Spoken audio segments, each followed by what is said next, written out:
Bismillahirrahmanirrahim. Dear students, Assalamu alaikum and welcome back to lecture number 14.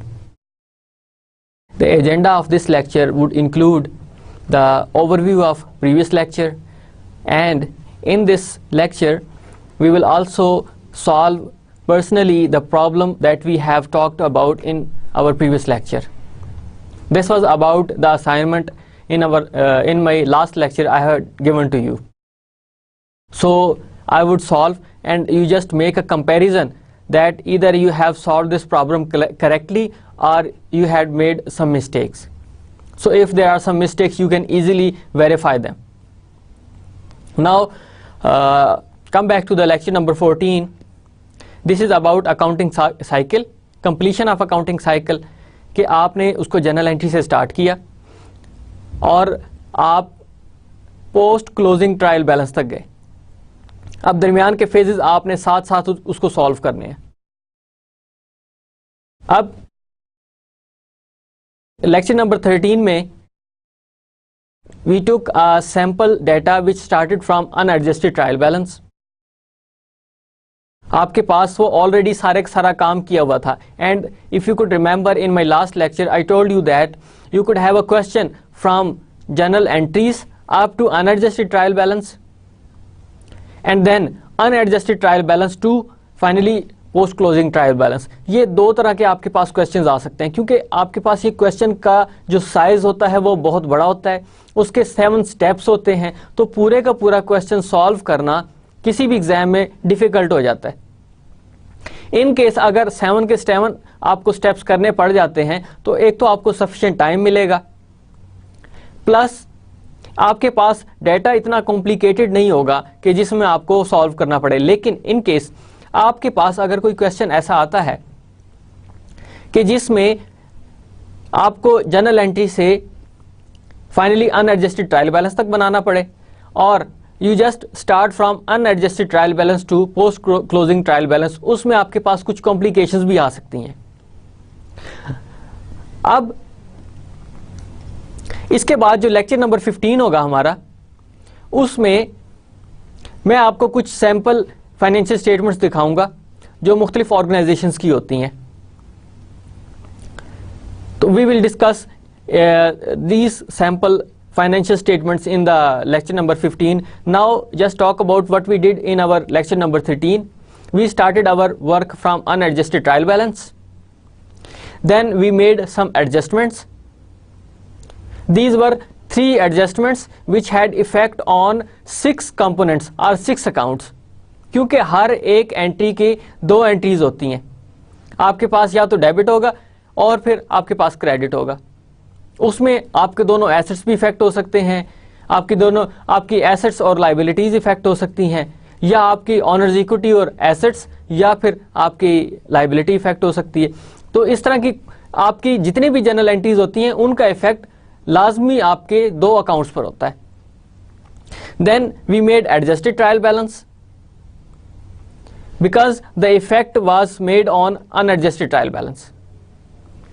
Then we made income statements, balance sheet, and then finally we made closing entries. Closing entries हमेशा permanent temporary accounts की होती हैं, because permanent accounts have a carry forward balance which is carry forwarded in the next time period. वो आपका time period next year भी हो सकता है. जब आप 1 साल के accounts close करते हैं, वो आपका time period 1 महीने का भी हो सकता है कि next month में आप उसको start करते हैं. Then finally we made after closing trial balance, या इसको आप कहते हैं post closing trial balance के you have done each and everything. Now these are the actual figures which would be carry forward in the next accounting period. अब एक general सी बात है कि all your accounts related to the income statements are closed. Income statement में आपके कौन कौन से आइटम्स हो सकते हैं? आपके पास इनकम है, या फिर आपके पास एक्सपेंसेस हैं। तो यही आइटम्स आपके क्लोज होते हैं क्योंकि ये आपका रिजल्ट होता है ऑपरेशंस का। And we know the definition of income statement that shows net results of your business operations for a specific period of time. वो क्वांटिफाई कर रहा होता है कि 1 जनवरी से 31 दिसंबर तक का टाइम या 1 जनवरी से 31 जनवरी तक का टाइम। तो हमने ये सारा एक सैंपल डाटा लिया और उसके थ्रू हम आगे चलते गए हैं कि हमने कैसे काम किया था और कैसे उसकी एडजस्टमेंट की थी और finally post closing trial balance तक हम कैसे पहुंचे थे। Let me give you a few suggestions about the accounting. हमेशा आप लोगों ने जब भी जर्नल एंट्रीज करनी है तो उनको आपने थोड़ा सा मेमोराइज भी करना है कि आपके वो सब कॉन्शियस में चल रही हो कि क्या हमने जर्नल एंट्री की थी। क्योंकि आपको बहुत ज़्यादा जब आप अपने ये पूरे का पूरा अकाउंटिंग साइकिल करते हैं तो आपका पूरी की पूरी एक सीरीज चलती है जिसमें 7 स्टेप्स होते हैं। अब हर स्टेप का दूसरे स्टेप के साथ ताल्लुक है। आप उन पेजेस को बार बार रोटेट नहीं कर सकते, coming forward going back, coming forward going back. आपको थोड़ा सा मेमोराइज भी होना चाहिए कि आपने ये जर्नल एंट्री की थी, इसका इफेक्ट आप लेजर पे लेके गए थे, लेजर से आपने ट्रायल बैलेंस पे किया था काम, फिर एटलीस्ट आपने ये काम कंप्लीट कर लिया। देन फिर आप आएंगे, आपने अनएडजस्टेड ट्रायल बैलेंस के बाद एडजस्टमेंट्स की। अब उनका आपने रिलेशनशिप चेक करना है कि क्या ये अकाउंट ऑलरेडी हमारे पास मौजूद था। You just think about your own self कि आप बजाय कि सिर्फ पेपर पर बिलीव करें, आपको थोड़ा सा अपनी इंटेलिजेंस, आपके ब्रेन पर भी कॉन्फिडेंस होना चाहिए कि आपने ये काम ऑलरेडी किया है। क्या ये जर्नल एंट्री इससे रेलेवेंट हमने की थी, क्या ये अकाउंट हमारा एग्जिस्ट करता है कि नहीं करता। ये थोड़ी सी चीज़ें आपको मेमोराइज भी होनी चाहिए। जब तक आपको ये चीज़ें मेमोराइज नहीं होंगी तो आपको फिर बार बार पेज को वापस लेके जाना और उसके ऊपर दोबारा से चेक करके वापस आना, तो ये थोड़ा सा आपका लेबोरियस वर्क होगा। Now what we are doing, I just give you some examples and I will quote that we had already done this journal entry. We have already posted this journal entry into the ledger accounts. मैं साथ साथ आपको वो coat भी करता रहूँगा कि ये हमने जर्नल एंट्री की थी कि नहीं की थी। सो अपने आप को थोड़ा सा इसके लिए एक free of mind, free of tensions और बिल्कुल एक सुकून माहौल में आपने इनको क्वेश्चंस को सॉल्व करना होगा। आपके क्वेश्चन सॉल्व करने में आपका एनवायरनमेंट बहुत इफेक्ट करता है।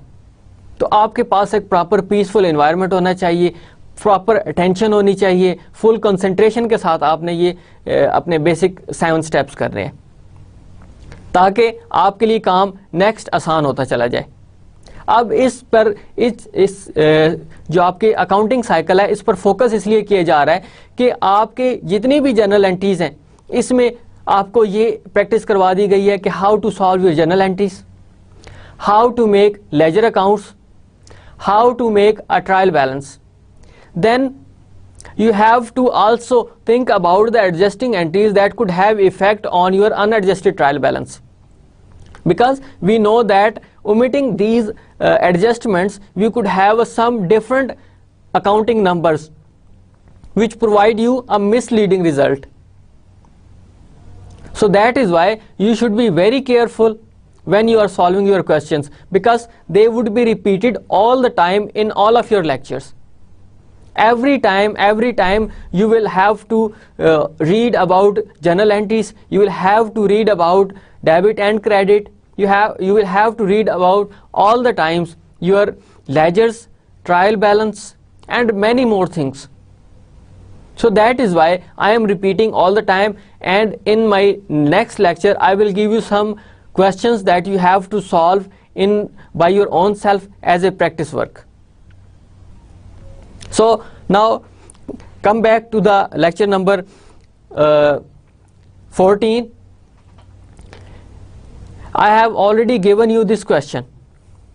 Stadium parking was organized on 1st July to operate a parking lot near sports arena. The following transactions occurred during July prior to the company's beginning its regular business operations. अब business start हो रहा है, एक parking के लिए business start किए जा रहा है, कि हम लोगों को पार्किंग की फैसिलिटी देंगे, वहाँ पर प्रॉपर आपकी गाड़ी पार्क होगी, उसकी सेफ्टी को सामने रखा जाएगा।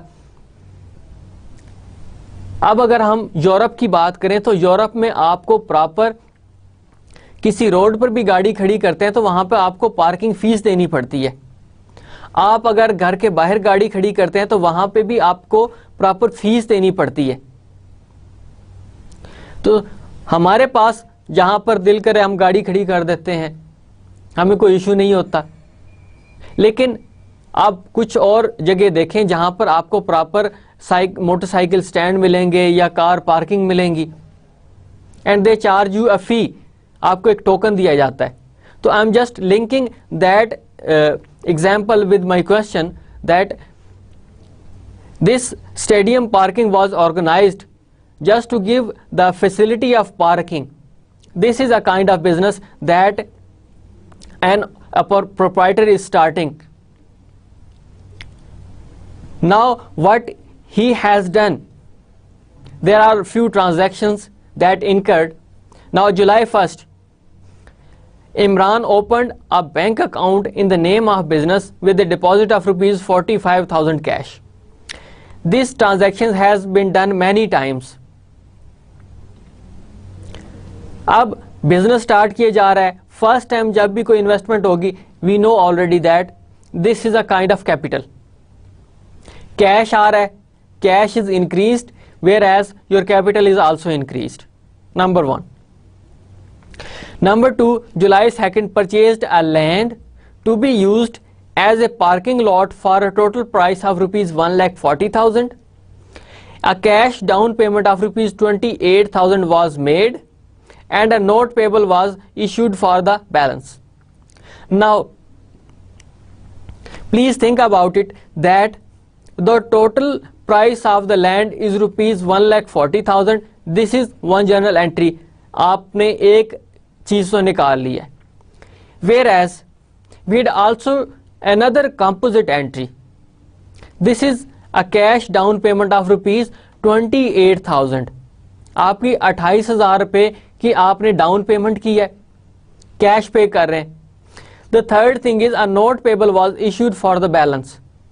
अब आपके पास यहाँ पर एक नोट पेबल भी आ चुका है। तो आप लैंड को कैसे डिवाइड करेंगे, कैसे डिफरेंशिएट करेंगे? आप अलग अलग लैंड की अमाउंट 1,40,000 तो नहीं लिख सकते। Even you can not say that now 1/4 आपके पास लैंड जो कैश के थ्रू ली गई है और बाकी 3/4 आपकी नोट्स पेबल के थ्रू ली गई है। We can not solve like this, we have to make a composite entry. Then July 5 purchased a small portable building for rupees 4,000 cash. The purchase price include installation charges. अब यहाँ पर एक चीज़ और है कि आपने एक बिल्डिंग तो परचेज कर ली है 4,000 की। This is just like a very small room, portable room. वो आपका जो नॉर्मल एक जो लोहे की चादर होती है उससे बना दिया जाता है, क्योंकि वहाँ पर कोई और बिल्डिंग नहीं है। तो वहाँ पर उन्होंने इसी तरह के एक पोर्टेबल किस्म का एक रूम बनाया है जहाँ पर गाड़ी की टेक केयर के लिए आप वहाँ पर रहेंगे, ये जो मिस्टर इमरान है वो रहेगा। तो वो आपको 4,000 की कॉस्ट में पड़ा है और आपने उसको परचेज किया for cash. Purchase price includes installation charges as well. अब एक चीज़ यहाँ पर एक और बताने वाली है कि आप कोई भी चीज़ परचेज करते हैं तो वहाँ पर उसमें जितने भी चार्जेस उसको इंस्टॉल करने में लगते हैं तो that is a cost of that thing. कैसे वो? फॉर एग्जांपल आपने कोई पाकिस्तान के कॉन्टेक्स्ट में एग्जांपल देता हूँ आपको कि आपने कोई फॉर एग्जांपल कोई बिल्डिंग परचेज की है, तो उस बिल्डिंग को परचेज करने के बाद आपने कुछ स्टैम्प पेपर्स परचेज करने होते हैं। आपने वहाँ पर जो आपके रेलेवेंट लोग होते हैं उनको आप कमीशन देते हैं जिन्होंने आपको सेल परचेज में फैसिलिटेट किया है। प्लस फॉर एग्जांपल हम अगर इस्लामाबाद की जो अथॉरिटी है, लैंड अथॉरिटी है, CDA कैपिटल डेवलपमेंट अथॉरिटी है, उसको आप उनके चार्जेस देते हैं। या आप अगर लाहौर में हैं तो LDA लाहौर डेवलपमेंट अथॉरिटी है, उसको आप परचेज के चार्जेस देते हैं, या आप कराची में हैं तो कैपिटल डेवलपमेंट अथॉरिटी, या आपका अपना कोई और भी सिटी है तो वहाँ की कोई अथॉरिटी है, कोई म्यूनिसिपल कॉरपोरेशन है, तो उसको आप अगर कोई पेमेंट करते हैं तो that is a part of your building. आपने फॉर एग्जाम्पल अगर 1 लाख रुपए की कोई भी बिल्डिंग परचेज की है तो उसमें अगर आप लोगों ने 1 लाख रुपए एक्स्ट्रा चार्जेस पे किए हैं, उसमें आपकी जो प्रॉपर्टी डीलर्स हैं उनकी कमीशन शामिल है, उसमें आपकी जो म्यूनिसिपल कॉरपोरेशन है उनके चार्जेस शामिल है, तो टोटल लमसम मिला के वो अगर 1 लाख आपके 1 लाख बनते हैं और आपने फॉर एग्जांपल 10 लाख की वो बिल्डिंग ली है, तो उसकी जो टोटल कॉस्ट कहलाएगी वो आपकी 11 लाख कहलाएगी कि आपने बिल्डिंग कितने की परचेज की, 11 लाख की। Now in this example July 5 purchase a small portable building for ₹4,000। हो सकता है ये बिल्डिंग परचेज की गई हो 3,500 की, और इसकी इंस्टॉलेशन पे आपने कुछ लेबर चार्जेस दिए हैं, कुछ और ग्लू वगैरह परचेज किया जो इसको लगाने में यूज़ किया गया है, उसमें वायरिंग आपने करवाई है, 500 उसके चार्जेस हुए थे, तो टोटल मिला के आपके वो 4,000 अब आपकी उस बिल्डिंग की कॉस्ट बनती है। You can not say that this is a cost of 3,500 for your building, no, this is now a total cost of 4,000 for the total building. अब आपकी जो कॉस्ट होगी वो 4,000 बनती है इंस्टेड ऑफ 3,500। आपने हो सकता है वो बिल्डिंग, मैं बता रहा हूँ आपको, कि 3,500 की परचेज की हो, लेकिन उसमें इंस्टॉलेशन के आपके 500 चार्जेस लगे हैं, तो now the total cost of building is ₹4,000। So whenever this type of question comes to you, you have to add all of these question. अब आपको एक और एग्जाम्पल देता हूँ मैं। फॉर इंस्टेंस आपने कोई प्रोडक्ट परचेज की है, अब जैसे आप अगर कोई गाड़ी अपनी बुक करवाते हैं फॉर एग्जांपल टोयोटा कंपनी से, अब वो आपकी फॉर एग्जांपल वो जो टोयोटा करोला आपने जो परचेज की है, दैट डज कास्ट या इनवाइस प्राइस इज ₹13 लाख। अब ये 13 लाख उस प्योर गाड़ी की कीमत है। आप उसको ये नहीं कह सकते कि ये आपकी इतने की गाड़ी है, बिकॉज यू हैव टू पे द कैरेज। आपको 18,000 या 20,000 रुपया कैरेज देना पड़ता है उसका। That is a cost of your Toyota Corolla. अब आपके पास अमाउंट ऐड होती जा रही है, number 1। Number 2, you changed there tyres. आप कहते हैं कि इसके टायर्स ये ठीक नहीं है क्योंकि हमारे रोड्स के लिए सूटेबल नहीं होते, तो हमें थोड़े फ्लेक्सिबल टायर्स चाहिए होते हैं, तो वो टायर्स भी आप चेंज करवा देते हैं। अब 20,000 आपने कैरेज दिया, 20,000 या 30,000 फॉर एग्जांपल उसके टायर्स का पे कर रहे हैं, 50,000 आपने एक्स्ट्रा दे दिया हुआ है। फिर उसके बाद आपकी 50,000 उसकी रजिस्ट्रेशन की कॉस्ट होती है, तो आपने वो भी पे करना है।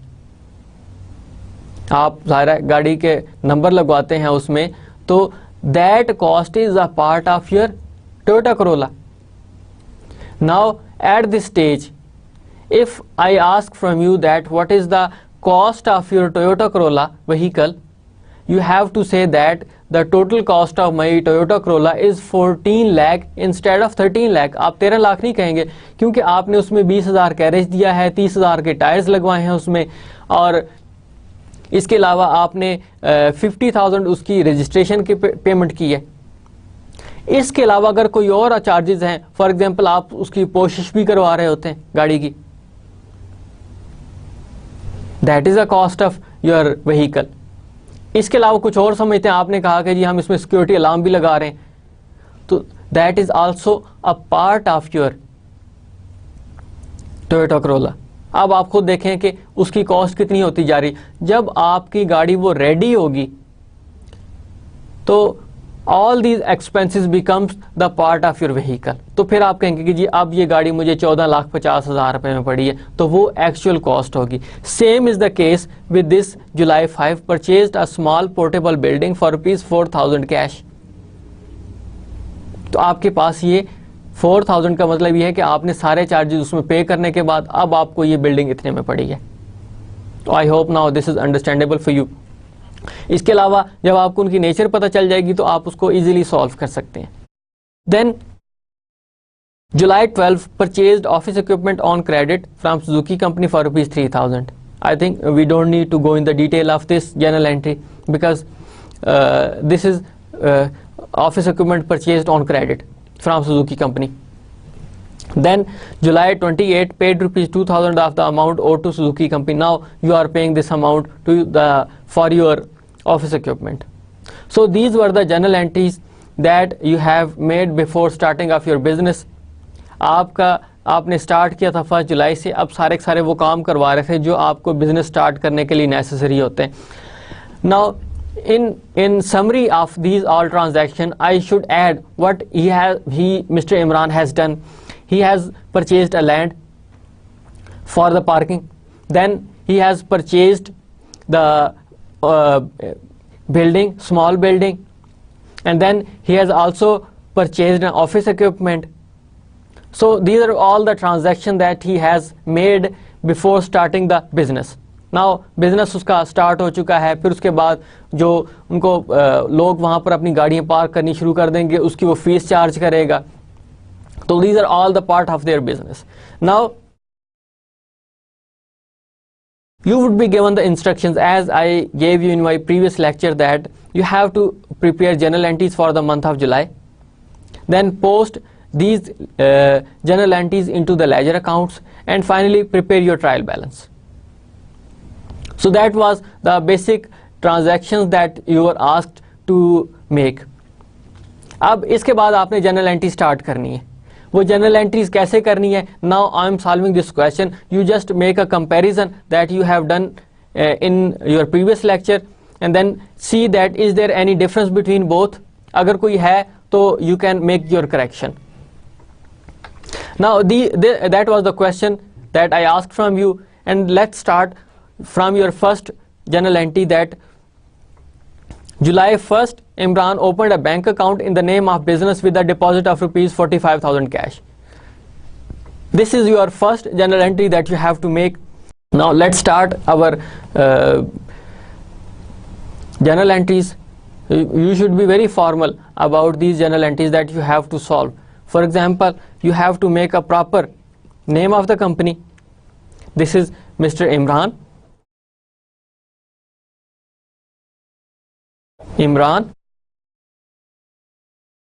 Journal General. This is a title, and then you have to write the dated. Now this include from which time to which time. So we are making the journal entries of July, and for example this is 2011. You have to draft a proper journal format. This would be the part of your credit, this would be the part of your debit, and this is a posting reference, and then this include the date. So you must be very careful about the date because these dates should be in a hierarchical way. आपने उनको proper तरीके से बताना है कि कैसे ये इनकी हायरार्की हो रही है, कैसे ये मतलब डेट वाइज क्रोनोलॉजिकल ऑर्डर आप इसको लिख रहे हैं. So I am now at this stage I am giving you proper formal journal format. This is a date, this is a description,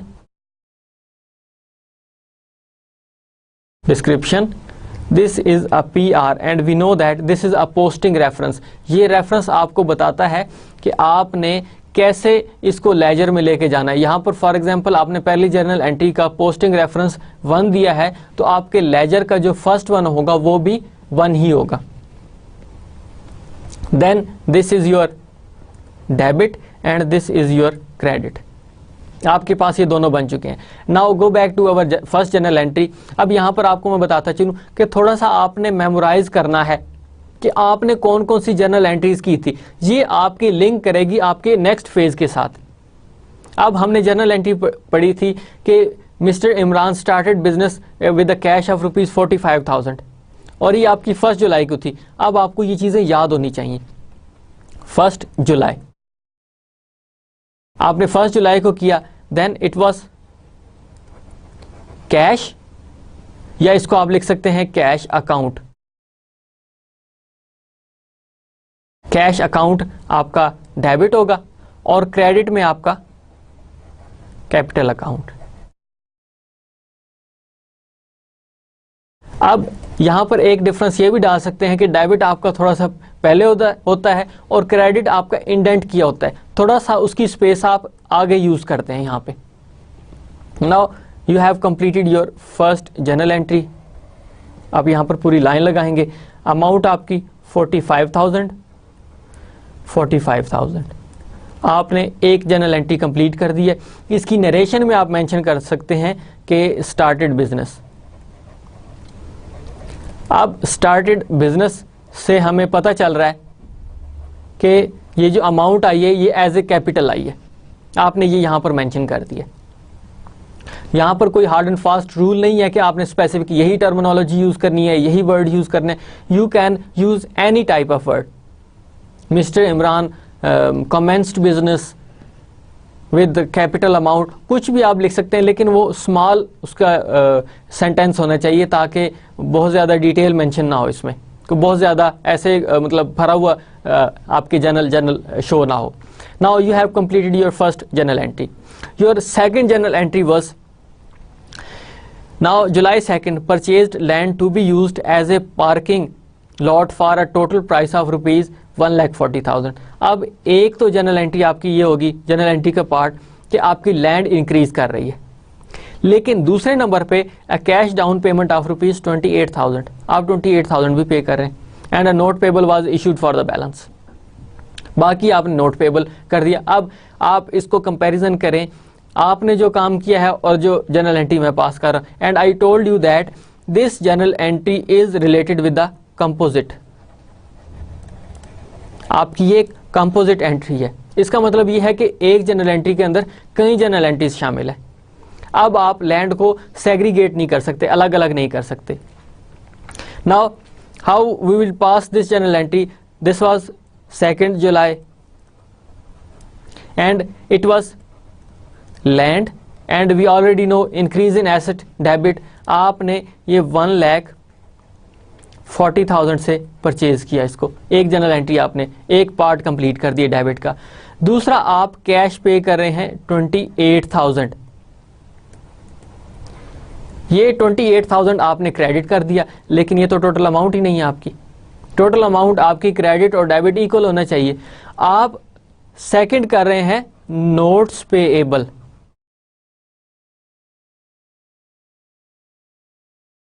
आपने एक अब यहां पर कंप्लीट कर दी है। अब डिफरेंस देखें कितना आ रहा है। उसने कहा कि rest amount would be paid may be later on, आप उसके अगेंस्ट नोट्स पेएबल दे रहे हैं। तो आपका डेबिट 1,40,000 का था, क्रेडिट 28,000 का था, लेकिन नोट्स पेएबल आप 1,12,000 रुपए का दे रहे हैं। तो अब आपका देखें डेबिट और क्रेडिट इक्वल हो गया। आपने इस टोटल दोनों जो एंट्रीज हैं उनको आपने कंपोजिट कर दिया। लैंड 1,40,000, क्रेडिट में आप कर रहे हैं कैश प्लस नोट्स पेएबल, ये दोनों अमाउंट्स अब आपने अलग अलग भी कर दिए। अब आप खुद देखें कि आपके पास कौन कौन से अकाउंट्स इन्वॉल्व हुए हैं।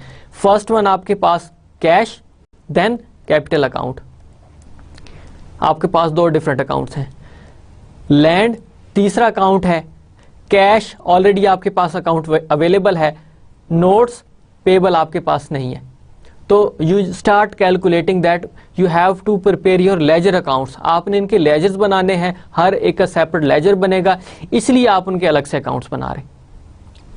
Then go back again and let's see what was the third entry, July 5, purchased a small portable building for rupees 4,000 cash। आपने 4,000 की कैश, ये 4,000 कैश के थ्रू आपने एक स्मॉल बिल्डिंग परचेज की है।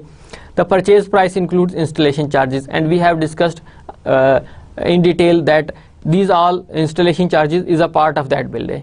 इसकी जनरल एंट्री आपकी होगी July 1st, July 5 या 5 जुलाई।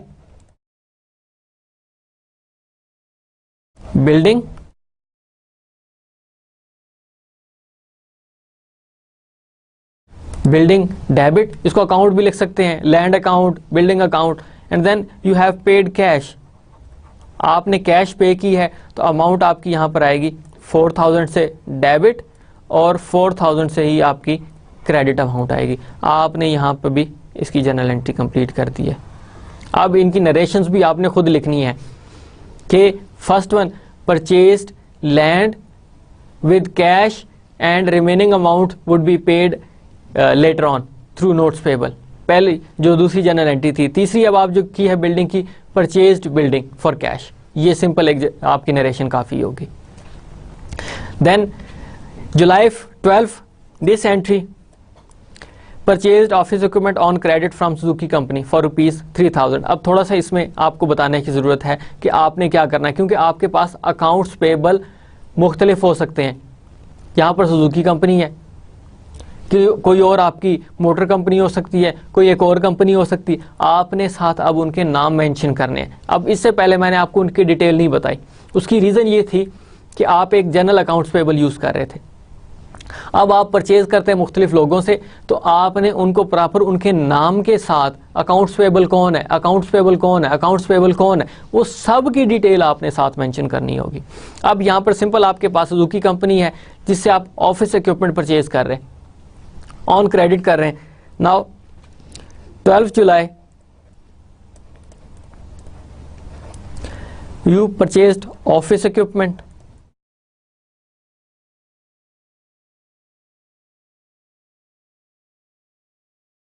ऑफिस इक्विपमेंट आपने परचेज किया। देन अकाउंट्स पेएबल, या इसके आप इसको ब्रेसेस में लिख सकते हैं कि सुजुकी कंपनी।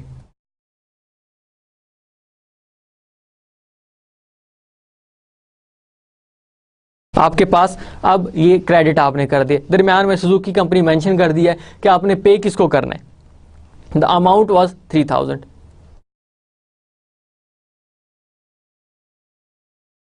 अब मैं वापस नहीं जा रहा हूं, उसकी वजह यह है कि थोड़ा सा आपको खुद मेमोराइज करना है कि जनरल एंट्री में कौन कौन सी चीज़ें शामिल हैं और कितनी कितनी अमाउंट शामिल है। अब आपने एक ये जनरल एंट्री भी कंप्लीट कर दी है। Now the last one, paid 28 July 28 paid ₹2000 of the accounts और टू द सुजुकी कंपनी। अब जो आपने 12 को परचेज किया था 3000 पे, उसमें से अब 2000 आप पे कर रहे हैं। And we know about you are paying cash, और आपका अकाउंट्स पेबल भी कम हो रहा है। अकाउंट्स पेबल आपका डेबिट होगा और वही इन ब्रेसेस आप लिखेंगे सुजुकी कंपनी, और क्रेडिट में आप कैश पे कर रहे हैं, आपके पास एक क्रेडिट हो जाएगी। The amount is 2000। आपने ये जनरल एंट्री भी इसकी कंप्लीट कर दी है। एंड इट वाज ऑन 28 जुलाई आपने ये काम कंप्लीट कर दिया हुआ है। And you have passed all of your transactions. आप इनका कंपैरिजन करें whether you have made your transactions properly और नॉट। अब सिर्फ फ़र्क आपका आया होगा इस जुलाई 2 को, because you had already composite entry. वो अब यहाँ पर डिफ्रेंशिएट करना डिफ़िकल्ट है कि ये प्रॉपर इस तरीके से होगी कि नहीं होगी। आपके पास अब सिर्फ ये नहीं है, अब ये एग्जांपल इसलिए यूज़ की गई है कि आपके पास इसके अलावा और पता नहीं कितनी जनरल एंट्रीज आ सकती हैं इस तरह की, जिसमें आपके 3 अकाउंट्स इन्वॉल्व होते हैं, 4 अकाउंट्स भी इन्वॉल्व हो सकते हैं, 5 भी हो सकते हैं इन्वॉल्व। जैसे आपके एक्सपेंसेस थे, you had paid cash, cash pay की, कैश तो एक ही होगी। Then you had series of your expenses, your wages expenses, your utilities expenses, your miscellaneous expenses, your salary expenses. अब ये सारे के सारे आपके क्या हो रहे हैं, ये कंपोजिट है। ये सारे एक्सपेंसेस डेबिट, क्रेडिट में आपने कैश की थी। इसके अलावा और भी आपके अकाउंट्स हो सकते हैं। आप सिर्फ उसकी नेचर देखें, कितने अकाउंट्स हैं, उसमें देखें कि कितना आपका एक इंडिविजुअल आ सकता है। यहाँ पर इंडिविजुअल आपके पास लैंड थी, वो लैंड की। Then you went on your 2 accounts in credit, cash एक किया और आपने दूसरा आपने नोट्स पेबल किया। So you have passed all of your journal entries. आपने सारी जनरल एंट्रीज कंप्लीट कर ली हैं। Now you are transferring these journal entries into the ledger accounts. अब आप देखें, आपके पास number 1 your cash is involved, number 2 your capital is involved, number 3 your land is involved, number 4 notes payable involved. Number 5, building, cash you have already. Then office equipment 6, then accounts payable 7. आपके पास अब 7 ledger accounts बनेंगे। उसके बाद फिर आप trial balance पर जाएंगे। Now at this stage you have to prepare first all of your ledger accounts. Now first one, you had made a cash. Cash इसको आप लिखेंगे लेजर। आपके पास जितनी भी कैश की ट्रांजैक्शंस हुई होंगी वो आपने यहां पे मेंशन करनी है। उसके बाद आपने यूज किया है कैपिटल अकाउंट, कैपिटल का लेजर बनेगा। अब इसको आप एक क्लू ये दिए जा सकता है कि कैपिटल में ज़्यादा चेंजेस नहीं आती हैं, तो इस वजह से आप कैपिटल का एक छोटा लेजर अकाउंट बना सकते हैं। फिर तीसरे नंबर पे लैंड की भी इतनी ज़्यादा इन्वॉल्वमेंट नहीं है, तो आप लैंड के लिए भी एक छोटा सा अकाउंट बना सकते हैं। लैंड भी हो चुका है अब आपका। अब अगेन वो आपको बात बता रहा हूँ कि आपने खुद मेमोराइज करना है कि कौन कौन से अकाउंट्स इन्वॉल्व हुए हैं इसमें। आपके पास कैश इन्वॉल्व हुआ है, कैपिटल आया है, लैंड आया है। उसके बाद आपके पास एक नोट्स पेएबल का था, नोट्स पेएबल, आप इसका भी लेजर बना रहे हैं। उसके बाद आप देखें कि आपने एक बिल्डिंग परचेज की थी थ्रू कैश, तो आप एक बिल्डिंग का भी बना रहे हैं।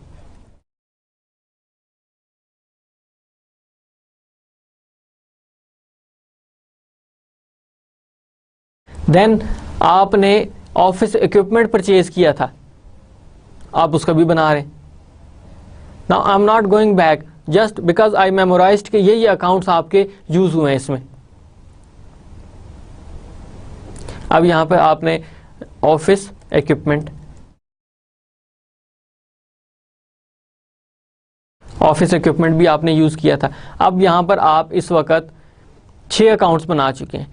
एक अकाउंट आपने और बनाना है। You just go back, look at कि आपने कौन कौन सी इसमें अकाउंट्स और बनाने थे, आप उसको चेक कर सकते हैं। आपके पास cash, capital, land, notes payable, building, office equipment. अब आपने एक अकाउंट्स पेएबल का नहीं बनाया था, अब आपने वो अकाउंट्स पेएबल का भी एक लेजर अकाउंट बनाना है, अकाउंट्स पेएबल। और यहां पर आप उसको ब्रैकेट में लिख सकते हैं, ब्रेसेस में लिखा जा सकता है कि ये किस कंपनी का था। यहां पर आप सुजुकी कंपनी था, आपने वो उसको ब्रैकेट में लिख दिया। आपने पहली जनरल एंट्री की थी cash to capital account. Cash आपका डेबिट हुआ था और किस अमाउंट से हुआ था, 45,000, और 1 जुलाई था। और आपने किस अकाउंट के अगेंस्ट किया था, कैपिटल। आपने एक पार्ट कर दिया वह पहली जनरल एंट्री का। दूसरा, आप कैपिटल था, आपके पास कैपिटल क्रेडिट हुआ, आप उसको 45,000 से क्रेडिट साइड पे लिखेंगे। 1 जुलाई था और कैश के अगेंस्ट आपने इसको किया था। आप ये भी जनरल एंट्री कंप्लीट कर रहे हैं। आपने एक जनरल एंट्री कंप्लीट की। उसके बाद सेकंड जनरल एंट्री आपने की थी, आपने लैंड परचेज की फॉर ₹1,40,000। अब देखें कि आपके पास लैंड इंक्रीज हुआ और ये डेट आपकी सेकंड थी, 2 जुलाई, 1,40,000।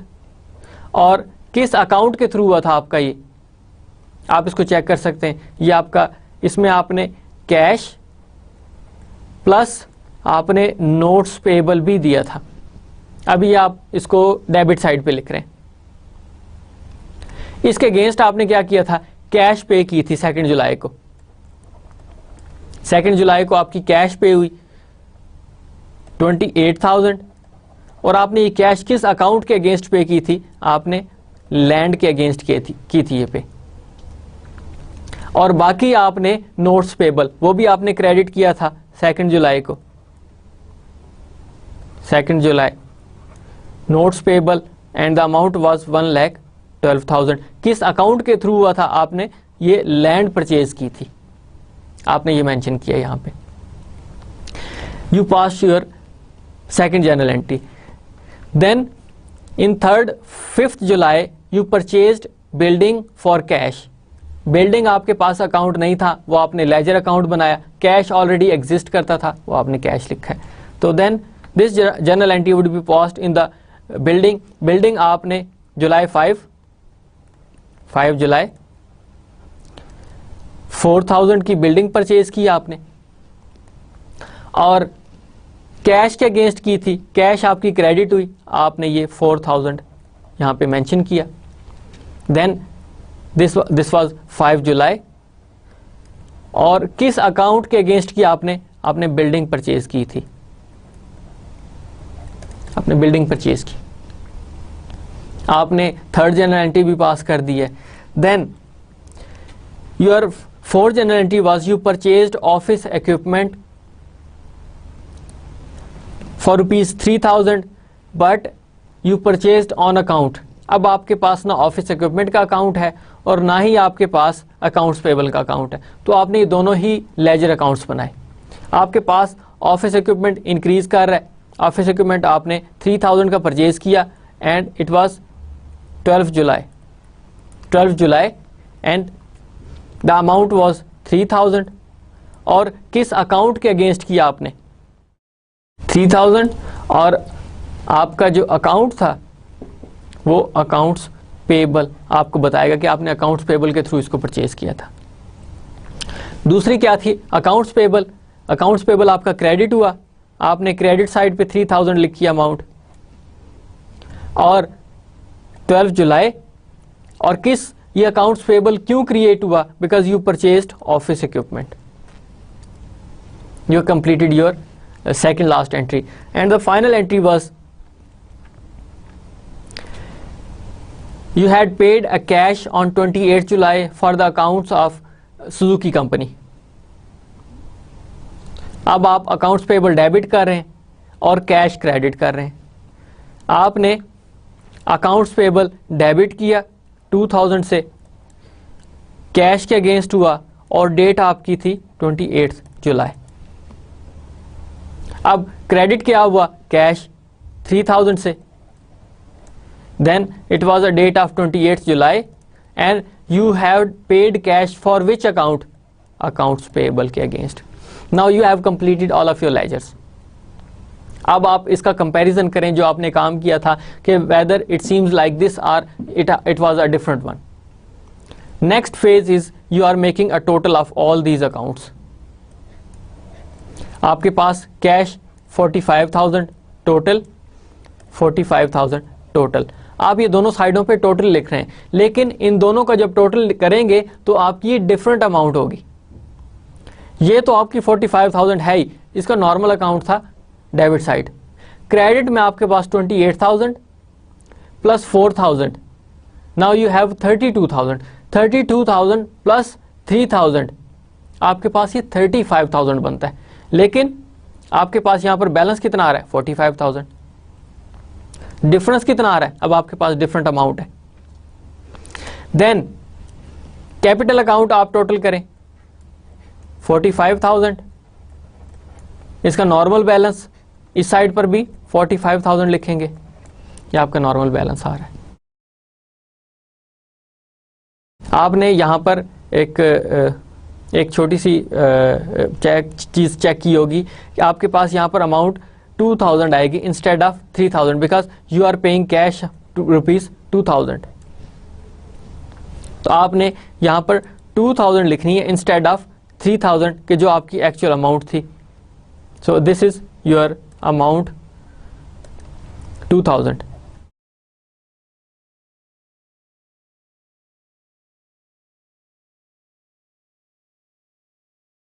Then again you just go on the third ledger account, which is your land.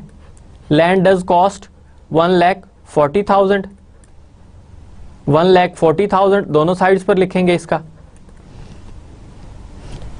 Again notes payable 1,12,000, 1,12,000। Total आपने सबका सेम लिखना है, लेकिन दरमियान में जो बैलेंस होगा वो आपके एक्चुअल अमाउंट होगी। Building 4000 total amount, office equipment 3000 total, then 3000 total, finally 3000 and 3000 total for accounts payable. अब आपने सारे लेजर्स कंप्लीट कर दिए, इनका अब बैलेंस चेक करेंगे आप। आपके पास सबसे पहले कैश टोटल अमाउंट आपकी 45,000 है, लेकिन बाकी जो क्रेडिट साइड है दैट इज 28,000, 4,000 एंड 2,000, ये आपकी 34,000 की अमाउंट बनती है। उसका दरमियान में जो बैलेंस आएगा इसको लिखेंगे बैलेंस इज योर 11,000। नाउ अब आप चेक करें कि इसमें जो आपका डेबिट साइड थी वो 45,000 थी, जो क्रेडिट साइड में जो वैल्यूज थी वो आपकी बनती थी 34,000। Now you have to deduct 34,000 from 45,000, the difference balance would be your 11,000। अब इस 11,000 को आप कहेंगे कि ये आपका कैश का बैलेंस है, that would be carry forwarded. आपने ये काम कर दिया। देन आपके पास कैपिटल डेबिट साइड कुछ भी नहीं है, तो आपके पास ये बैलेंस आपका 45,000 का आएगा। देन नोट्स पे then you had land balance आपके पास डेबिट कहलाएगा और ये 1,40,000 लिखा जाएगा। देन नोट्स पेएबल आपके पास क्रेडिट साइड पे है, डेबिट पे कुछ भी नहीं है, तो ये आपका क्रेडिट बैलेंस लिखा जाएगा 1,12,000 से। देन बिल्डिंग बैलेंस 4,000, आपके पास क्रेडिट में कुछ भी नहीं था, आपने फिर इसका मतलब टोटल अमाउंट को क्रेडिट में एज ए बैलेंस लिख दिया। Office equipment nothing is in the credit side, so the debit balance is your 3,000। Finally, your accounts payable, you had credit side on 3,000 whereas debit side 2,000, then the balance would be your 1,000। ये 1,000 आपका balance होगा। और अब आपने सारे accounts complete कर दिए हुए। इन अकाउंट्स के थ्रू अब आपने अपना जो ट्रायल बैलेंस होगा वो बनाना होगा, that is your unadjusted trial balance. Again now your trial balance would B, again you have to write a complete name, like for example Mr. Imran, then what you are making, this is a trial balance, this is your trial balance, and then dated. Now you are making for July 2011. This would be your debit side and this would be your debit and credit both. You are making this one is your debit and this is your credit side. Again, these are your title of accounts. Title of accounts. आपके पास यहाँ पर इनका जो reference number है वो आप mention कर सकते हैं, जो पीआर था या पोस्टिंग रेफरेंस था आपका वो मेंशन कर सकते हैं। Now first one you had a cash had a balance of 11,000, जो हमने वहां से बैलेंस निकाला था वो आपका अब बैलेंस बनता है 11,000 का। देन यू हैड अदर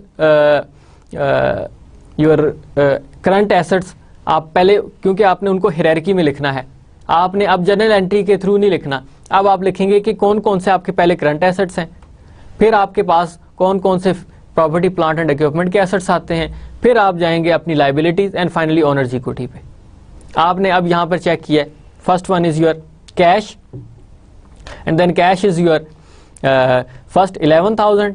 इसके बाद आप देखें कि आपके कौन कौन से अकाउंट्स जो थे वो आपके करंट एसेट्स में थे। अब आपके पास कोई ऐसा करंट एसेट्स नहीं है, आपके पास लैंड है, ऑफिस इक्विपमेंट है और बिल्डिंग है, ये तीनों प्रॉपर्टी प्लांट एंड इक्विपमेंट के पार्ट हैं। अब आप लिखें यहाँ पर लैंड लैंड आपने परचेज की 1,40,000. Then you purchased building and it did cost you 4,000 rupees. Then office equipment,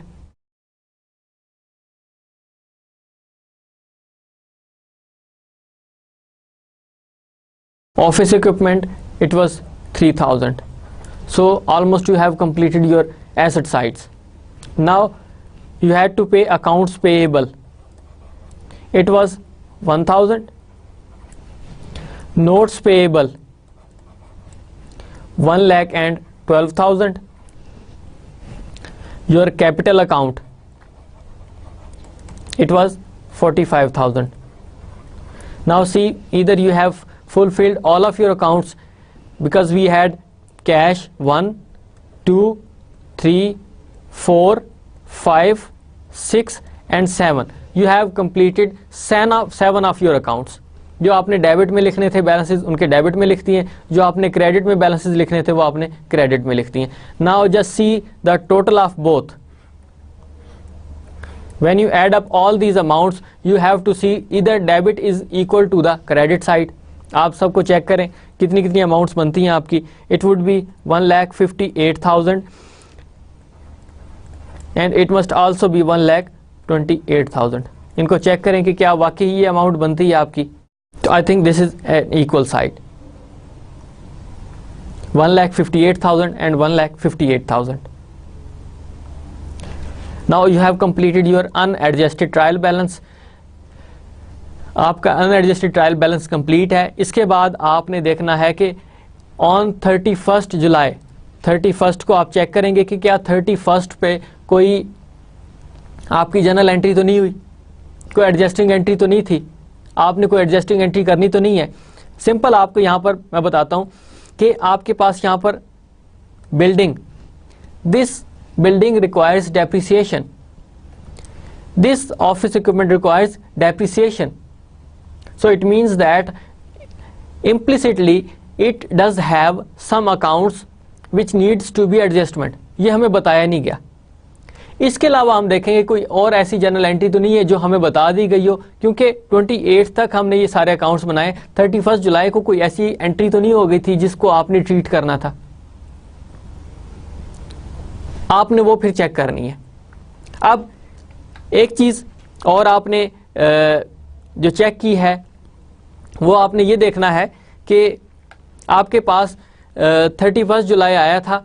31 जुलाई में आपको बिल्डिंग्स के बारे में या आपने जो ऑफिस इक्विपमेंट था उसकी तो जनरल एंट्री कर ली है, क्योंकि वो आपको नहीं बताएगी. आपने सिर्फ और सिर्फ जो जनरल एंट्री करनी होगी अलग से, जिसको आप एक्सप्लिसिटली बताया गया हो आपको. So that one is your first which is told to you. It is about earned revenue from parking ₹1,000 but no cash received. This is just like general entry that you had performed your services but it was not yet billed. आपने उसका bill ही नहीं बनाया था. तो आपके पास यहां पर आपने उसकी जनरल एंट्री की. जनरल एंट्री के बाद फिर आप उसको अपने उसके प्रॉपर लेजर में पोस्ट करेंगे. फाइनली फिर आप उसको एडजस्टेड ट्रायल बैलेंस में लेके जाएंगे. अब एक तो आपके पास एडजस्टिंग एंट्री अवेलेबल है, that is your accounts receivable debit with the amount of 1,000, whereas you are earning your revenue and you are not receiving cash. For that you are not receiving cash. एक तो आपने काम कर दिया हुआ है, that is your debit account receivable, whereas in the credit side increase in revenue it would be credited. आपने उसको क्रेडिट में कर देना. अब यहाँ पर इसको आप मेंशन कर सकते हैं parking revenue.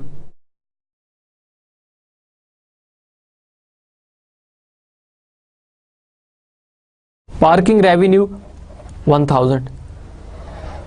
That was on July 31.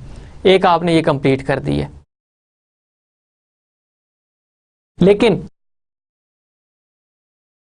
इससे पहले आपके पास एक ऑफिस इक्विपमेंट था और दूसरा बिल्डिंग था. अब इसमें एक चीज़ और बताने की जरूरत ये है कि first you have to identify their life time, how your office equipment and your building would be usable, they useful life, you have to verify them. आपके पास फॉर एग्जाम्पल आपने ये कॉन्ट्रैक्ट लिया था पार्किंग का 10 मंथ्स के लिए, तो उनकी फिर यूजफुल लाइफ भी 10 मंथ्स ही होगी। आपने क्या किया, फिर आपके पास बिल्डिंग की आपने डेप्रिसिएशन चेक करनी है, and the amount is 4000 divided by 10 months, now in each month 400 is its depreciation. इसकी क्या फिर जनरल एंट्री करेंगे, आपके पास depreciation debit with the amount of 400 and again accumulated depreciation 400 credit. This is again an adjusting entry and the date is July 31st. आपने काम complete कर दिया होगा and you are using a straight line method. Then you had also an office equipment with the amount of 3000 and the useful life of this office equipment is again 10 months because your contract is for 10 months, तो आप इसको 10 से divide करें again, now the each month it is depreciated with the amount of 300. आपने ये भी adjusting entry की, again depreciation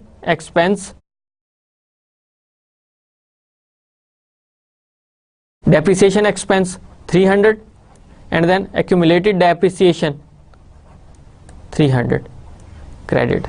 ये भी आपकी जुलाई 31st को आपने कंप्लीट किया, इसे आपकी ये एंट्री भी कंप्लीट हो चुकी है। Now you have completed all of your adjusting entries, then these adjusting entries would be posted in their relevant ledger accounts. आपके पास अकाउंट रिसीवेबल ऑलरेडी अवेलेबल नहीं है, आपने ये बनाना है। This would be may be your account number 8. Then parking revenue, you did not have any account, so it could be your account number 9. You do not have a depreciation expense account and you have to make their account, and it could be your account number 10. Then accumulated depreciation, it does not exist before that, so you have to make another account. So you can use depreciation again on the account number 10 because it does have a same depreciation expense. आप इसको अलग भी use कर सकते हैं, आप इसको इकट्ठा भी यूज कर सकते हैं. Now at this stage I am just putting both depreciation into one account. Same account could be used. Then accumulated depreciation of office equipment. This is a separate account. This is about accumulated depreciation of office equipment, but before that it was about building. तो वो आपकी accumulated depreciation building होगी और ये आपकी accumulated depreciation office equipment होगी. Then it is again account number 12. अब आपने यहाँ पे 12 accounts बना दिए. It means we have to make further account number 8, then account number for account receivable, then parking revenue account number 9, depreciation account number 10, then accumulated depreciation of building 11 and accumulated depreciation of office equipment 12. आपने 5 और इनके ledger accounts बनाने हैं. अब ये देख सकते हैं कि आपके ये अकाउंट्स पिछले अकाउंट से रिलेटेड नहीं है, तो इसका मतलब आपने उनके अंदर कोई चेंजेस नहीं लेके आनी, क्योंकि इसमें आप कोई कैश पे नहीं कर रहे, तो कैश का पिछले अकाउंट से कोई ताल्लुक नहीं है. अब यहाँ पे क्योंकि पे ही नहीं किया जा रहा तो वो पिछले लेजर पर इफेक्ट नहीं करेगा. इन केस अगर होता तो जाहिर उसमें आपने एडजस्ट करना था जाके. Now at this stage you have to make new 5 more ledger accounts जो आपके एडजस्टिंग एंट्रीज के थ्रू आ रहे हैं. आपने first one you have to make your accounts receivable ledger. I am just making a T account. Then you have to make another account. This is about your parking revenue.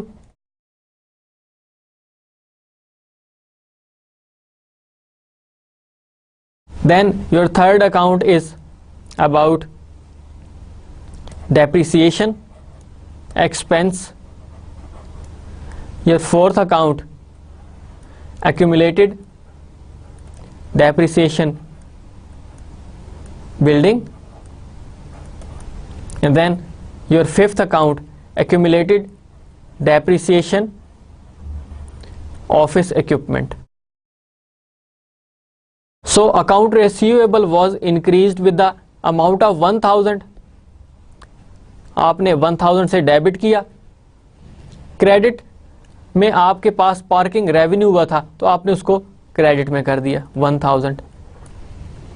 Then a date was 31st जुलाई.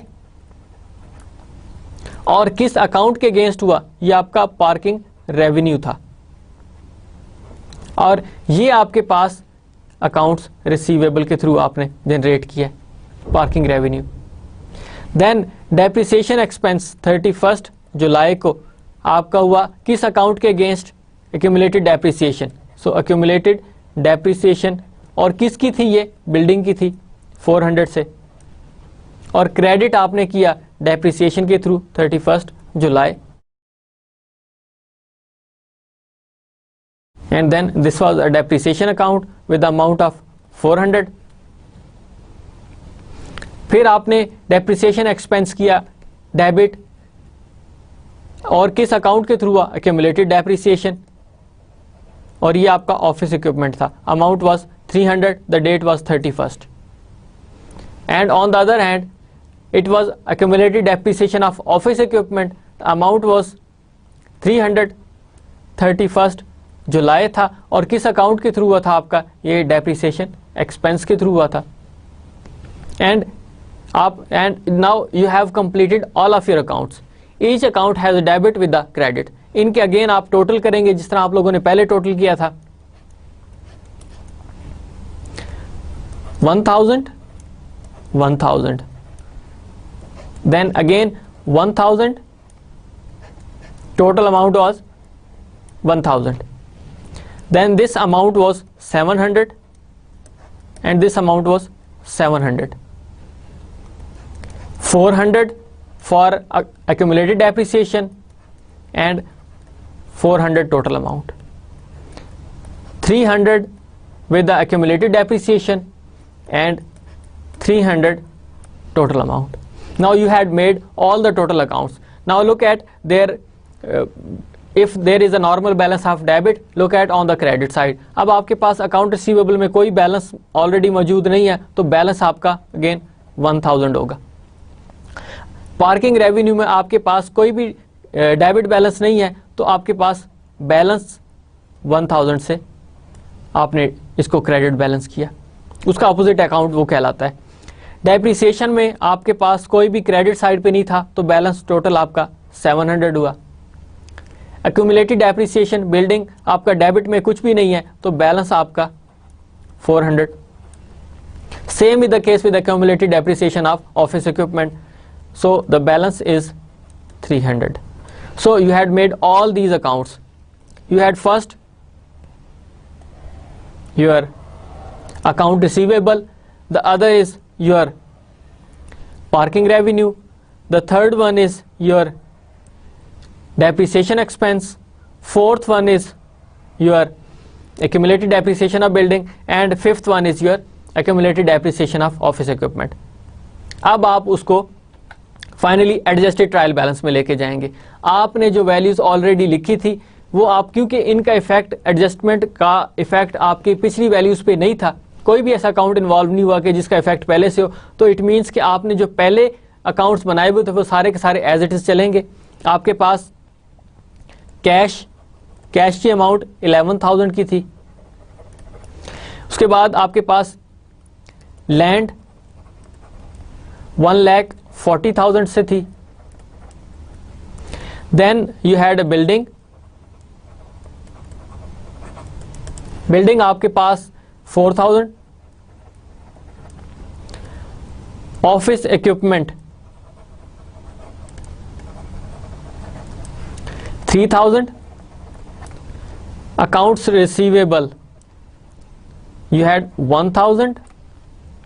अब इसके अलावा आपके पास कोई ऐसी amount नहीं थी कि जिसको आप मेंशन करते जिसका इफेक्ट हुआ होता। आपके पास एसेट्स ऑलमोस्ट कंप्लीट हो चुके हैं।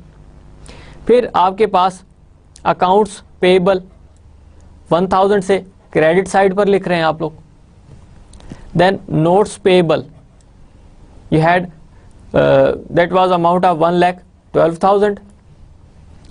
Accumulated depreciation, this was about building. Accumulated depreciation building, it was 400. Accumulated depreciation of office equipment 300. Then parking revenue, it was 1,000. Then you had also another account which was about your expenses, depreciation expense, it was 700. Then you had also capital account, it was 45,000. Now see that either they have a complete 12 accounts or not. First one, you had a cash 1, land 2, building 3, office equipment 4, accounts receivable 5, accounts payable 6, notes payable 7, accumulated depreciation 8, accumulated depreciation office equipment 9, then parking revenue 10, and then depreciation expense 11 and capital 12. So we had made all these 12 accounts. So it should be differentiated from these accounts up to 12. So we have to make a total of both your debit side and credit side. Either they are equal or not. We have to make a comparison of both adjusted trial balance. Now the total amount of debit and credit, they should be equal. That is 1,59,700, 1,59,700. Both debit and credit is equal.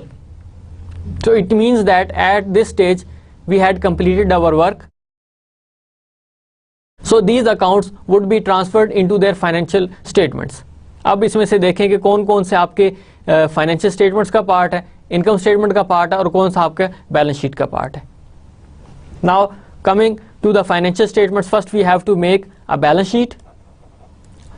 And I think rather than going directly to the balance sheet, we should first make an income statement, because the net profit would be transferred into their balance sheet account. Now in the financial statements, Mr. Imran,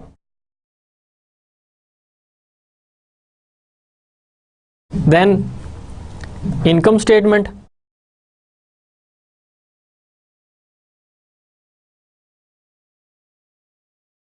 and then for the period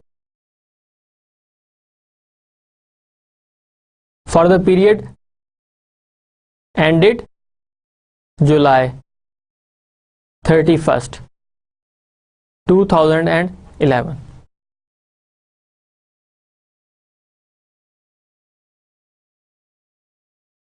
This is a debit, or you do not need to write a debit or credit in the both sides. You just make a total revenue and then start writing over here. Now you have parking revenue first.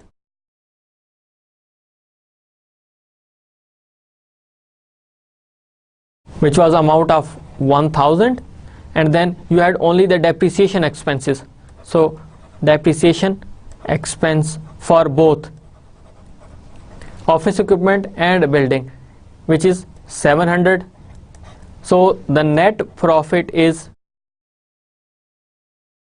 it is a very simple account. We did not made any labor, we did not made any salary, because the Mr. Imran is working over there. So all the net profit would be transferred to the capital account of Mr. Imran.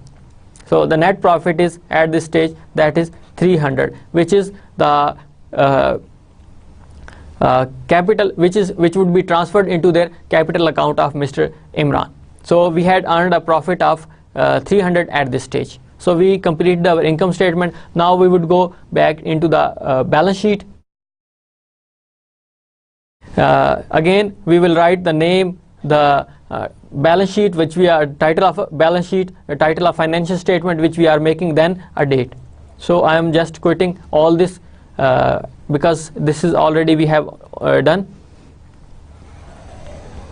Again, we have to make a division, and this is an account form. Account form में आप इसको बना रहे हैं.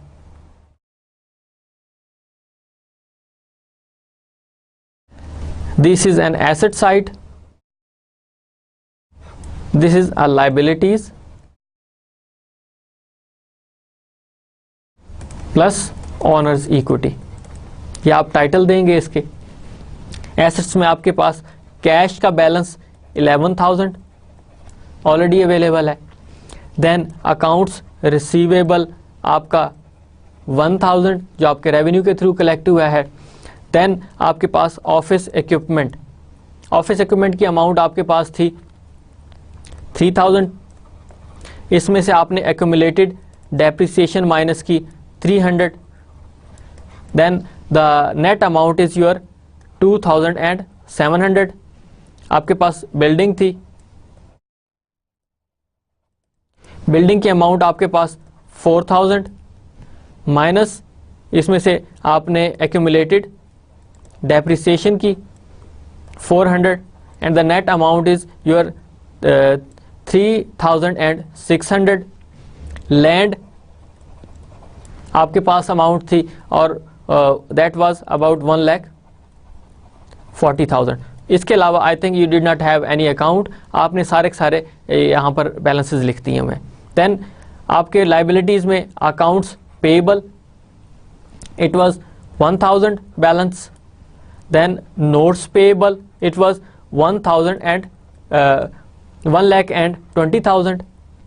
उसके बाद आपके पास capital was 45,000 and you added your net profit, it was 300.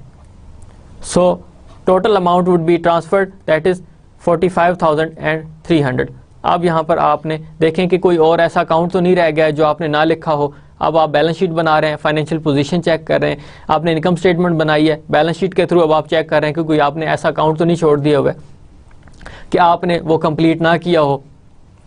So you have to see your asset sides, current assets, property, plant and equipment, then your liabilities, short term liability, long term liability, and then finally capital account.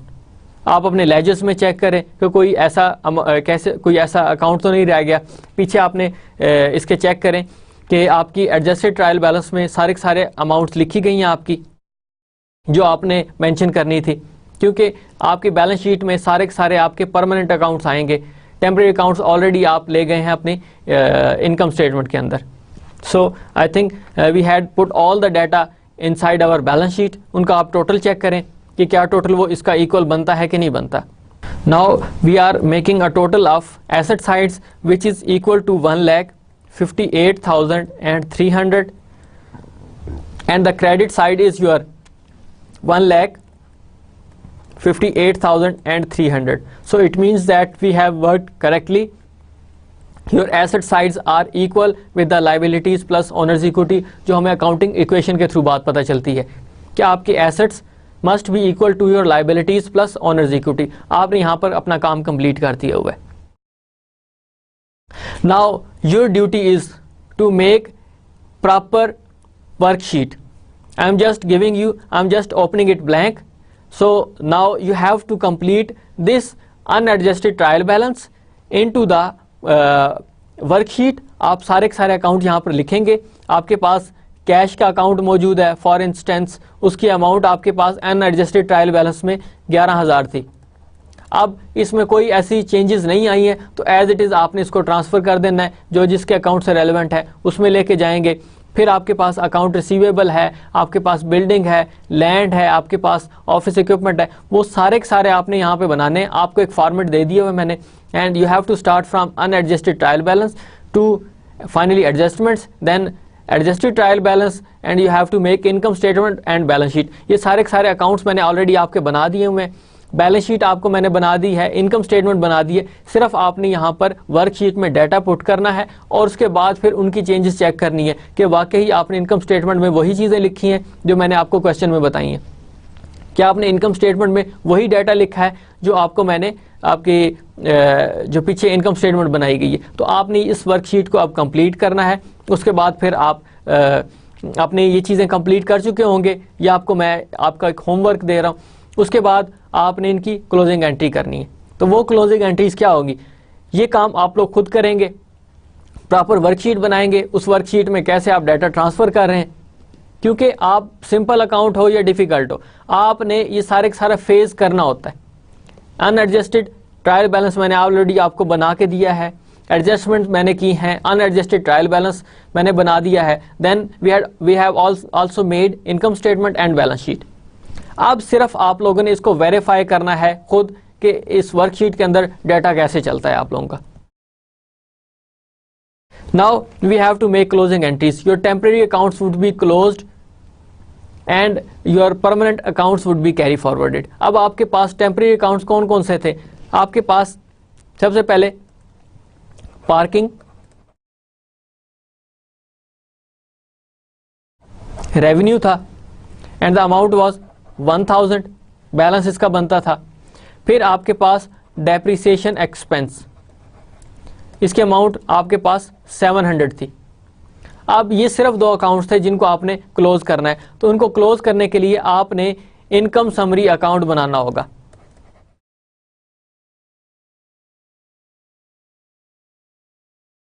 Income summary account बनेगा आपका और ये सारे का सारा data उनके अंदर close होगा। अब पार्किंग रेवेन्यू, क्योंकि आपका क्रेडिट होता है, तो अब आपने उसको क्लोज करना है, तो पार्किंग रेवेन्यू को डेबिट करेंगे।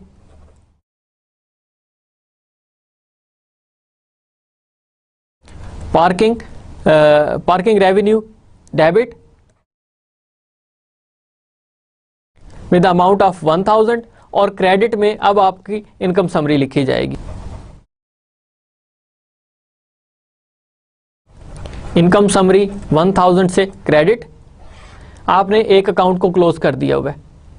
देन डेप्रिसिएशन एक्सपेंस डेबिट होता है, तो आप इसको क्रेडिट करेंगे और डेबिट में आपके पास इनकम समरी हो जाएगा।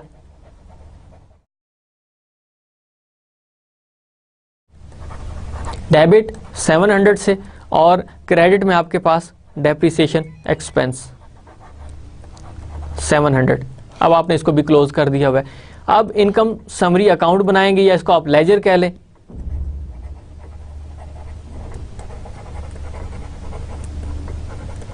इनकम समरी अकाउंट, आपके पास इनकम समरी क्रेडिट हो रहा है 1000 से, आपने 1000 लिखा। डेबिट हो रहा है आपका डेप्रिसिएशन एक्सपेंस की वजह से 700। अब आपके पास टोटल दोनों का अगेन जिस तरह आप लेजर्स का करते हैं वो भी आप टोटल करेंगे 1000। अब नॉर्मल बैलेंस इनकम समरी का जब आप रेवेन्यू अर्न कर रहे हो तो क्रेडिट होगा।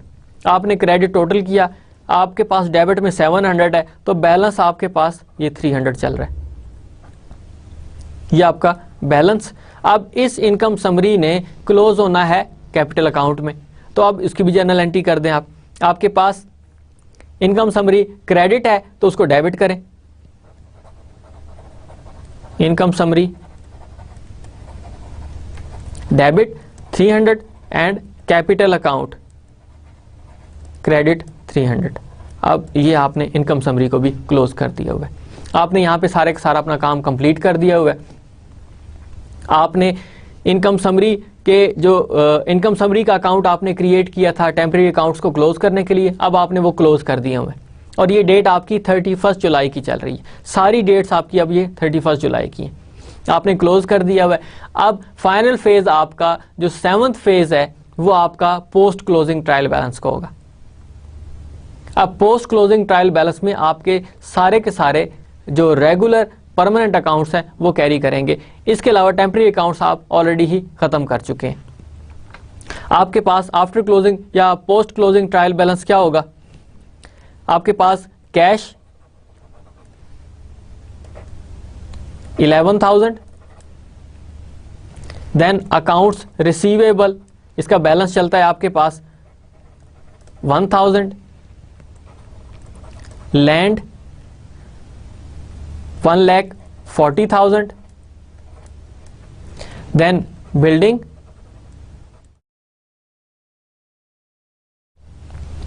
4,000, office equipment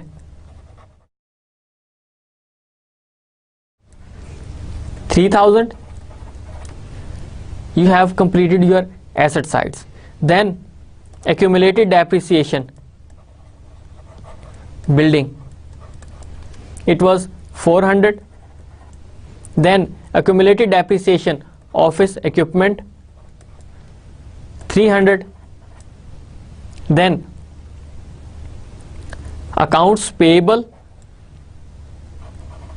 1000, notes payable 1,12,000, and then capital account, it was 45,300. So I think you have completed all of your accounts. You have deducted your parking revenue, you have deducted your depreciation expense. ये सारे सारे आपने expenses minus कर दिए. अब आपके पास सारे सारे परमानेंट अकाउंट्स जिन्होंने कैरी फॉरवर्ड होना है वो आपने सारे सारे अमाउंट्स यहाँ पर लिख दिए हैं. इनका टोटल करें. This total of debit must be equal to your credit. आप इसको चेक करें क्या ये वाकई ही डेबिट क्रेडिट के इक्वल बनता है कि नहीं बनता. So the total side of debit and credit which is your 1,59,000 and your credit side 1,59,000. It means that we have worked correctly, started from the journal entries up to a 7th step, which is after closing a post closing trial balance, which is 1,59,000 debit and credit is 1,59,000. So we have performed complete phase from first step to step number 7, and we used very simple words, simple transactions, simple journal entries, and then how we made our journal entries into ledgers, then trial balance, adjustments, adjusted trial balance, financial statements, then we made our income summary accounts, we closed our temporary accounts, and finally we reached to the after closing a post closing trial balance. So these 7 steps are completed, and you have to make the complete practice of this question. Even you can make again and again about this question, so that you should be very familiar about these steps. हम इनको पिछले 3-4 lectures में इसी की बार बार detail कर रहे हैं ताकि आपको ये सारे के सारे फेजेस की समझ आए, क्योंकि किसी क्वेश्चन में आपके पास 2 फेजेस हो सकते हैं, किसी में 3 हो सकते हैं, किसी में 4 हो सकते हैं, इवन के किसी में 7 स्टेप्स होंगे. और इन स्टेप्स की एप्लीकेशन है हर एक चैप्टर में कि आपको जाहिर है डेबिट एंड क्रेडिट पता होना चाहिए, आपको लेजर्स का पता होना चाहिए, आपको ट्रायल बैलेंस का पता होना चाहिए, फिर आपने अनएडजस्टेड ट्रायल बैलेंस से आगे फर्दर कैसे जाना है वो भी आपको पता होना चाहिए, आप क्लोज टेम्पररी अकाउंट्स को कैसे करते हैं आपको पता होना चाहिए. That is why your all accounting cycle must be properly understood by you. जब तक आपको नहीं पता होगा आप इसमें से कोई भी एक स्टेप उठा लें और आपको जब तक उसका पता ना चले तो आप उसको फर्दर कंटिन्यू नहीं कर सकेंगे. Now I am giving you another question. You have to solve by your own self. This is your practice question. I am just giving you a few words about this practice question. Mr. Laik Ahmed started a public accountant, certified public accountant, resigned from his position in order to start his own practice. The business transactions were occurred during the month September 1st. Ahmed opened a bank account in his name by depositing rupees 32,000 with he had saved over a period of years. उसके पास ये amount मौजूद थी, अपना business start कर रहा है वो. Then September 10 purchased small office building at a price of rupees 91,200, of which rupees 48,000 was related to the land and 43,200 to the building. अब अगेन आपके पास ये कंपोजिट एंट्री आ गई है. इस कंपोजिट एंट्री को आपने किस तरह करना है ये हम पिछले क्वेश्चन में देख चुके हैं. अब यहाँ पर आप इसकी सेपरेशन नहीं कर सकते कि कितना आपका काम होगा, इस बिल्डिंग से रिलेटेड कितनी है और आपकी लैंड से रिलेटेड कितनी है. तो इसके लिए आप प्रॉपर एक बिल्डिंग ही यूज़ करेंगे आप इसको सेपरेट नहीं कर सकते, आप इसके लिए प्रॉपर बिल्डिंग ही कंटिन्यू करेंगे। Then a cash payment was made and a note payable was issued for the balance. अब आपको पता है कि कितनी अमाउंट पे की गई है और कितनी आपने रिमेनिंग रखनी है उसकी। देन September 15 purchased a microcomputer from computer store for 4,680 and I don't think that we don't need to go in the detail because we have done many times. अब यह आपके ऑफिस इक्विपमेंट का पार्ट है। Then September 15 purchased office furniture from the furniture shop at a cost of 3,960 and down payment was made rupees 720. Balance in 3 equal installments due on September 28, October 28, November 28। अब इसमें आपके पास एक adjusting entry होगी, आपको बताया नहीं जाएगा कि आपने कब करनी है। अब 28 आता जाएगा तो आपने जनरल एंट्री उसकी ऑलरेडी पास कर देनी है, आपको एक्सप्लिसिटली नहीं बताया जाएगा क्योंकि आपको वो ऑलरेडी यहां पर डेट्स बता रहा है। Then September 26 rupees 140 monitor purchased for computer September 15 stopped working। जो आपने September 15 को कंप्यूटर परचेज किया था उसका मॉनिटर 140 का था, वो अब वर्किंग कंडीशन में नहीं रहा। The monitor was return to the store which promised to return within 5 days। अब उसने कहा कि आपको कैश पेमेंट वापस हो जाएगी 140 रुपीज़ की जो आपने उसको रिटर्न किया है। Then September 28 paid for furniture first installment. अब यहाँ पर आपको बताया जा रहा है, पहली इंस्टॉलमेंट क्योंकि सितंबर की चल रही थी अब आपको बता दी गई है। जब आपके पास अक्टूबर 28 आए तो हो सकता है आपको वो ना बताए, जब आपके पास नवंबर 28 आए तो हो सकता है आपको ना बताए वो। Then September 30 received rupees 140 cash from computer store. अब आपके पास यहाँ पर जो अमाउंट आपने मॉनिटर के थ्रू वापस लेनी थी अब आपको वो 140 वापस किया जा रहा है। Now requirements are pass necessary journal entries and their ledgers make a trial balance. अब यहां पर आपको सिंपल ये बताया जा रहा है, जब आपको कहा जाए कि आपने 7 एडजस्टमेंट्स भी करनी है तो आपके पास आपने बिल्डिंग भी परचेज की, आपने ऑफिस इक्विपमेंट भी परचेज किया, you have to make the adjusting entries, ये आपने काम करने, आपको यहां पर बताया नहीं जा रहा।